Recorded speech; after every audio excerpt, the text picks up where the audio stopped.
నమస్తే, welcome to BCN news. నా పేరు మానస. ముందుగా ముఖ్యాంశాలు.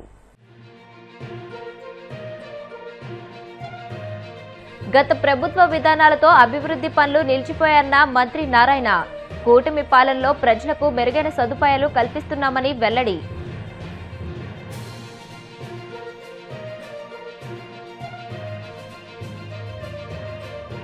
హత్య రాజకీయాల పునాదుల మీదే వైఎస్ కుటుంబం ఎదిగిందని బీటెక్ రవి విమర్శలు. సొంత చెల్లికి వెన్నుపోటు పొడిచిన జగన్ కు ఇతరుల గురించి మాట్లాడే హక్కు లేదని స్పష్టీకరణ.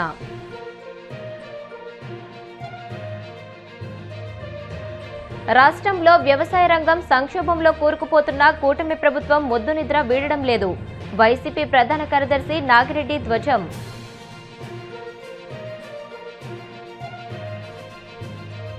వ్యవసాయ మోటార్లకు మీటర్లు బిగించడం కుట్రేనన్న బీఆర్ఎస్ వర్కింగ్ ప్రెసిడెంట్ కేటీఆర్. ఉచిత విద్యుత్ పథకాన్ని రద్దు చేయడానికే నిర్ణయమని ఆరోపణ. నెల్లూరులోని బీఆర్ పాఠశాల తరహాలో మరో 14 పాఠశాలలను అంతర్జాతీయ ప్రమాణాలతో అభివృద్ధి చేస్తున్నామని మంత్రి నారాయణ వెల్లడించారు. దాతల సహకారంతో తీర్చిదిద్దుతున్న ఈ పాఠశాలలో అందుబాటులోకి వస్తే 15,000 మంది పేద విద్యార్థులకు కార్పొరేట్ స్థాయి విద్య ఉచితంగా అందుతుందని అన్నారు. పరమేశ్వరి నగర్లో అబ్దుల్ కలాం ఇంటర్నేషనల్ స్కూల్ భవన నిర్మాణ పనులను మంత్రి పరిశీలించారు. గత ప్రభుత్వ విధానాలతో అభివృద్ధి పనులు నిలిచిపోయాయని దుయ్యబట్టారు. నిలిచిన పనులు తాము పూర్తి చేసి ప్రజలకు మెరుగైన సదుపాయాలు కల్పిస్తున్నామని మంత్రి పేర్కొన్నారు. ఈరోజు వర్క్ బోర్డ్ సైట్లో ఏదైతే స్కూల్ నిర్మించాలని నిర్ణయించామో దానికి సంబంధించి కన్స్ట్రక్షన్ మొదలుపెట్టారు. అయితే ఇక్కడ ఫౌండేషన్ యాక్చువల్గా కొంత వీక్ అని ఎవరైతే దీన్ని టేకప్ చేశారో వాళ్ళు దాని మీద యాక్చువల్గా ఫౌండేషన్ ఫస్ట్ స్ట్రెంథన్ చేస్తే కన్స్ట్రక్షన్ స్టార్ట్ చేస్తామని ఇన్ని రోజులు ఫౌండేషన్ స్ట్రెంథన్ చేశారు. ఉన్న లేటెస్ట్ టెక్నాలజీని ఉపయోగించి నేను కావచ్చు, వర్క్ బోర్డ్ చైర్మన్ కావచ్చు, మేయర్ కావచ్చు, డిప్యూటీ మేయర్, లోకల్ నాయకులు అందరితో ఇక్కడికి రావటం, ఈ కార్యక్రమంలో పాల్గొనడం జరిగింది. ఎందుకంటే ఈ 42, 43, 48, 40 ఈ ప్రాంతాల్లో పేదలు నిరుపేదలు ఎక్కువ ఉన్నారు. ఎక్కువగా ముస్లిం సోదరులు ఉన్నారు.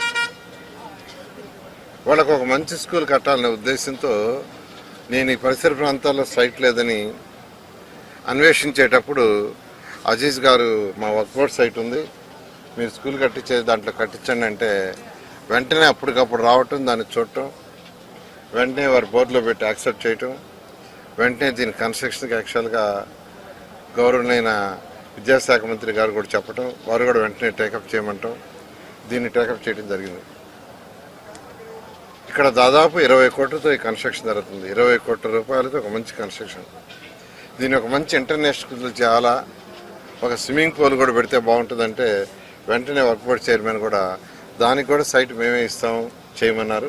ఇక్కడ కట్టే స్కూల్లో ఇంక్లూడింగ్ స్విమ్మింగ్ పూల్ పేదలు నిరుపేదల కోసం అలాంటి స్కూల్ వస్తుంది. నెల్లూరులో 15 స్కూల్స్ తయారవుతున్నాయి. విఆర్ఐ స్కూల్ కంటే బెటర్గా కావాలని నేను యాక్చువల్గా ఒక సంకల్పంతో అనేక మంది దాతలను అప్రోచ్ అయ్యాను. వాళ్ళందరూ కూడా ఎవ్వరు కాదనలా. వేమిరెడ్డి ప్రభాకర్ రెడ్డి గారు ఒక ఆర్ఎస్ఆర్ స్కూల్ బ్రహ్మాండంగా తీర్చిదిద్దుతున్నారు. అట్నే బేదా మస్తాన్ రావు గారు ఒక స్కూల్ తీర్చిదిద్దుతున్నారు. అదేవిధంగా జిగ్మా కంపెనీ వాళ్ళు ఒకటి తయారు చేస్తున్నారు.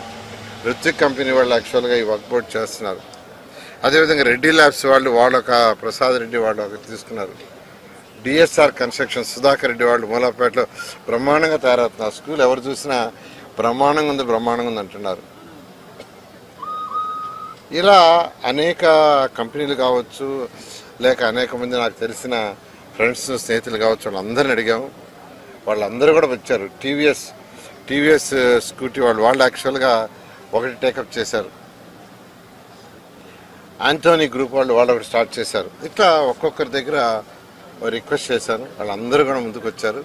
ఈ స్కూల్స్ అన్నీ తయారైతే 15,000 మంది పేదల నిరుపేదల పిల్లలకి హై క్వాలిటీ ఆఫ్ ఎడ్యుకేషన్, బిల్డింగ్లు ఒకటే కాదు, దాని లోపల ఇన్ఫ్రాస్ట్రక్చరే కాదు, అక్కడ క్వాలిటీ ఆఫ్ టీచింగ్ కూడా ఇవ్వాలనే ఉద్దేశంతో ఈరోజు ముందుకు చేస్తున్నాం. ఇదంతా గౌరవ విద్యాశాఖ మంత్రి గారు లోకేష్ గారు ఈ రాష్ట్రంలో ఎడ్యుకేషన్ నెంబర్ 1గా చేయాలి, భారతదేశంలో నెంబర్ 1గా చేయాలని అనేక రిఫార్మ్స్ చేస్తున్నారు.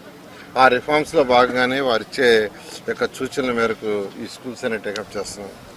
అదేవిధంగా నెల్లూరులో మీకు తెలుసు end to end roads take up చేసాం. అంటే రోడ్డుకు ఆ ఎడ్జ్ నుంచి ఎడ్జ్ దాకా కంప్లీట్గా end to end roads, cement roads ఉండాలని.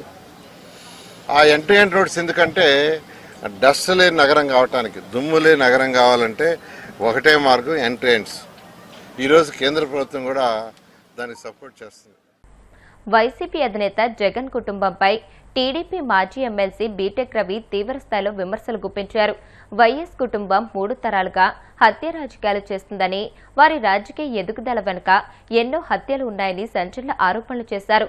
జగన్ కుటుంబానికి వ్యతిరేకంగా వెళ్తే ఎంతటి ప్రజాదరణ కలిగిన నాయకుడినైనా బతకనిచ్చేవారు కాదని ఆవేదన వ్యక్తం చేశారు.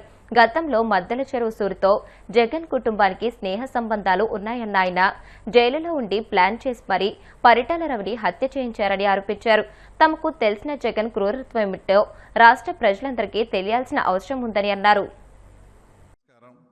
తర్వాత ముఖ్యంగా ఒక 2-3 రోజుల కిందట మా పులివెందుల ఎమ్మెల్యే అయినటువంటి జగన్మోహన్ రెడ్డి, అలాగే గొడ్డలి పార్టీ అధ్యక్షుడైన జగన్మోహన్ రెడ్డి గారు తర్వాత ప్రెస్తో మాట్లాడుతూ కొన్ని మాటలు మాట్లాడడం, వాటికి తప్పకుండా వివరణ ఇవ్వాల్సిన బాధ్యత, దానికి కౌంటర్ ఇవ్వాల్సిన బాధ్యత కూడా ఉంది.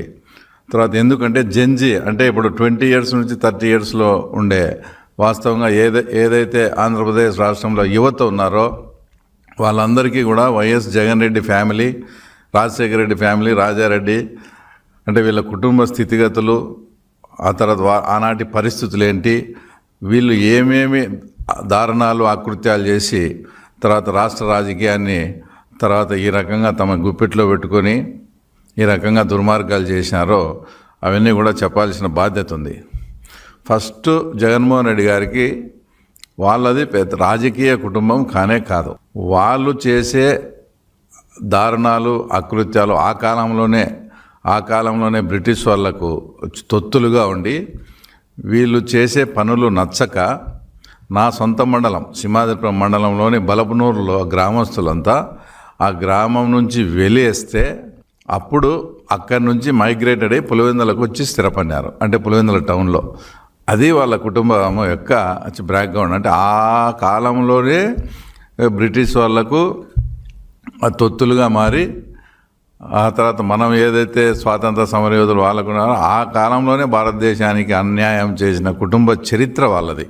అలాగే ఈయన చేసుకుంటూ మళ్ళీ మాదేదో పొలిటికల్ ఫ్యామిలీ, మా నాన్న నాకు రాజకీయం ఇట్లా చేయనాడు అట్లా చేయనాడు అని చెప్తాడు కదా. అసలు 1968లో అప్పట్లో పులివెందుల సర్పంచ్కు ఇప్పుడు ఏదైతే ఈయన తాత రాజారెడ్డి అని చెప్పుకుంటాడో వాళ్ళ నాయనమ్మ అంటే రాజారెడ్డి గారి భార్య జయమ్మ అప్పుడు సర్పంచ్ వచ్చేసి డైరెక్ట్ ఎలక్షన్ కాదు, వార్డు మెంబర్స్ ఎలక్ట్ అయ్యి వార్డు మెంబర్స్ కలిపి అందరూ సర్పంచ్ ఎన్నుకునేవాళ్ళు. 1968లో రాజారెడ్డి గారి సతీమణి జగన్మోహన్ రెడ్డి గారి నాయనమ్మ రాజశేఖర రెడ్డి గారి తల్లి అయినటువంటి జయమ్మ గారు పులివెందుల సర్పంచ్ ఎలక్షన్స్లో భాగంగా ఒక వార్డు మెంబర్కు పోటీ చేస్తే గాడిచర్ల కృష్ణమూర్తి అనే ఒక ఆయన చేతుల్లో వార్డు మెంబర్కు ఓడిపోయిన చరిత్ర వీళ్ళది. ఈరోజు మా ఫ్యామిలీ అది ఇదని చెప్పుకుంటారు, వార్డు మెంబర్కు ఓడిపోయినారు. అలాంటి చరిత్ర ఉండేది. సరే అక్కడ నుంచి ఆయన ఏదో ఫైట్ చేసుకుంటా ఏదో రాజకీయం చిల్లర రౌడీజం చేసుకుంటా అప్పట్లోనే 1962లో రాజారెడ్డి పేరుతో పులివెందుల పోలీస్ స్టేషన్లో రౌడీ షీట్ ఉంది. ఇప్పటికీ ఉంది. ఆ డీటెయిల్స్ అన్నీ క్రైమ్ హిస్టరీ తర్వాత జనరల్ డైరీ అదంతా తీస్తే పార్ట్ ఆఫ్ హిస్టరీ తీస్తే వస్తుంది. 1962లోనే పులివెందుల ప్రాంతంలో రాజారెడ్డి గారు ఒక రౌడీ షీటర్. సరే దాని తర్వాత జనరల్గా కడప జిల్లాలో రెడ్డిస్ది ఆధిపత్యంగా ఉండేది. వీళ్ళందరికీ మంగంపేట దగ్గర చాలామంది రెడ్లకు అక్కడ బైరైటీస్ వచ్చాయి, అంటే ముగ్గురాయి. అందులో ఒక బీసీ కులానికి చెందిన చేనేత వర్గానికి చెందిన ఆయన వెంకట నరసయ్య అనే ఆయనకు కూడా మైనింగ్ వచ్చింది. కానీ ఈ రెడ్ల ఆధిపత్యం ముందర ఆయన పని చేసుకోలేని ఉన్నప్పుడు రాజారెడ్డికి నువ్వు నాకు అండగా ఉండని పెట్టుబడి లేని భాగస్వామ్యం ఇచ్చాడు. అంటే రూపాయి పెట్టుబడిలే రాజారెడ్డిది. ఓరికి ఆ రెడ్ల సందును నేను ఇబ్బంది పడతానా, నువ్వు కూడా రౌడీవే కదా, నిన్ను అడ్డం పెట్టుకుని ఉంటే నాకు కొంత మేలు జరుగుతుంది, నీకు పెట్టుబడి లేకుండా ఇంత వ్యాపారం ఇస్తానని అక్కడికి ఎంటర్ అయ్యి కాలక్రమేణా ఆ వెంకట నరసయ్యనే హత్య చేసిన దుర్మార్గమైన చరిత్ర వీళ్ళది. అంటే ఎవరైతే నిన్ను బాగుపరుస్తాము అని నమ్మి పెట్టుబడి లేకుండా వ్యాపారం చేపించుకోమని పిలిచిన ఇతన్ని హత్య చేసినారు. ఇంకో ఘోరమైన విషయం ఏంటంటే హత్యలో ఎవరైతే పాల్గొన్నారో సరాయపల్లెకు చెందిన పౌర్లిడ్ అనే ఆయన కూడా రాష్ట్రంలో వ్యవసాయ రంగం నానాటికి సంక్షోభంలో కూరుకుపోతున్న కూటమి ప్రభుత్వం మొద్దు నిద్రపోతుందని వైసీపీ ప్రధాన కార్యదర్శి ఎంవీఎస్ నాగిరెడ్డి మండిపడ్డారు. జగన్మోహన్ రెడ్డి పాలనతో పోలిస్తే కేవలం 2 రబీ సీజన్లోనే చంద్రబాబు ప్రభుత్వం లోపభూయిష్ట విధానాల వల్ల రాష్ట్రంలో వరి, పొగాకు, మొక్కజొన్న, శనగ రైతులు ఏకంగా 7,900 కోట్లు నష్టపోయారని అన్నారు. రైతు ఆర్థిక సంక్షోభంలో ఉంటే ప్రభుత్వానికి ఆదాయం ఎలా వస్తుందని ఆయన కూటమి సర్కార్ను సూటిగా ప్రశ్నించారు. సంక్షోభంలోనికి తీసుకెళ్లే ప్రక్రియ ఇది. సో మీరు స్వామినాథన్ కమిటీ సిఫార్సుల ప్రకారం అంటే కాంప్రహెన్సివ్ కాస్ట్ C2+50% ఇవ్వాలి ధర. సో మీరు కూడా యాక్చువల్ కాస్ట్ మీద 50% ఇస్తానంటున్నారు. మరి మీరు వాళ్ళ ఎరువుల కట్టల ధర 20%, 10% నుంచి 40% డిఫరెంట్ దీనిగా మీరు ధరలు పెంచారు. సో దీంట్లో వాళ్ళ తీసుకుంటే 20-20-0-15 సుమారుగా 700 రూపాయలు కట్టకు పెంచారు. 14-35-14 కట్టకు 200 పెంచారు. 10-26-26 300 పెంచారు. పొటాష్కు 125 పెంచారు. సింగిల్ సూపర్ ఫాస్ఫేట్ కి పెంచారు. మద్దతు ధర ఏమో ప్యాడీకేమో 3% ప్యాడీకి పెంచారు. అలాగే మొక్కజొన్నకేమో 0.4% పెంచారు. పెసరకేమో 0.1% పెంచారు. సో ఈ మీ నా పంట ఉత్పత్తిని అమ్మే దగ్గరేమో నామినల్ గా పెంచుతూ దానికి అయ్యే వ్యయం దగ్గర మాత్రం కంట్రోల్ మీరు ప్రభుత్వం తన చేతి మీద బడ్డను పడకుండా వదిలేస్తూ వెళ్ళినప్పుడు రైతుని ఎలా వ్యవసాయం చేయమని అందాం మనం. సో ఇవాళ ఏదో యుద్ధం ప్రభావం పడుతుంది.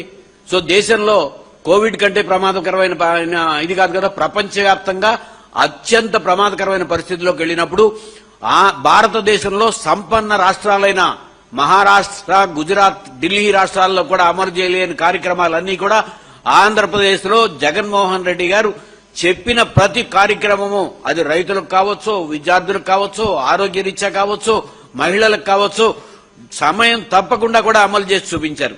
కానీ మీరేమో ఆ పాలనేమో విధ్వంసం అని మాట్లాడతారు. వాస్తవాలని దగ్గర లేకుండా మాట్లాడటం కాదు. ఇప్పుడు జగన్మోహన్ రెడ్డి గారు మొన్న ప్రెస్ మీట్ లో వాళ్ళు ఉద్యోగుల గురించి మాట్లాడారు. డిఏ విషయంలో 6 నెలలకు ఒక డిఏ ఇవ్వాలి, సంవత్సరానికి ఇవ్వాల్సిన డిఏ కంటే కూడా మేము 5 సంవత్సరాల్లో ఇంకో డిఏ ఎక్కువ ఇచ్చాం అని. దాని మీద ఎక్కడ సమాధానం లేదు.